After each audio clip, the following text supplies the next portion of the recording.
Savez-vous apprendre les règles de français? Si oui, donnez-moi, allons vous clarifier quand utiliser l'auxiliaire avoir ou être.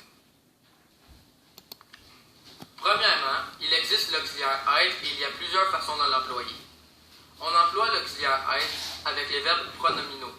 Si vous vous demandez c'est quoi un verbe pronominal, c'est un pronom personnel qui représente la même personne que le sujet. Par exemple, je me, tu te, il se. Maintenant, un exemple concret.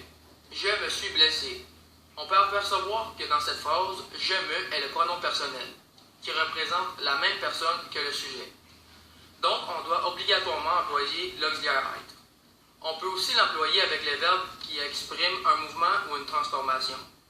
Par exemple, nous sommes tombés sur Jules. On peut apercevoir que tomber est un verbe de mouvement, donc on doit absolument l'employer avec l'auxiliaire être. Deuxièmement, je vais expliquer un peu l'auxiliaire avoir. Tout d'abord, l'auxiliaire avoir est utilisé quand il y a un complément direct dans la phrase. Par exemple, dans la phrase « J'ai passé mon examen ». On peut constater que le complément direct dans la phrase est « mon examen ». Donc, on utilise l'auxiliaire avoir. Il faut aussi utiliser l'auxiliaire avoir quand il y a un verbe transitif. Un verbe transitif est un verbe qui introduit un complément d'objet.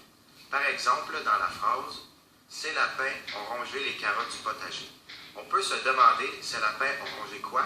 Les carottes ». Et ensuite, on se demande s'il y a un verbe transitif. Les carottes de qui ou de quoi? On répond du potager.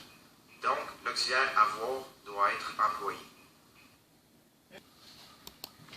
Pour conclure, on devrait vous indiquer quand est-ce utiliser l'auxiliaire être ou avoir dans certaines phrases. Un bon truc est de bien savoir vos règles et de bien étudier les règles et les exceptions.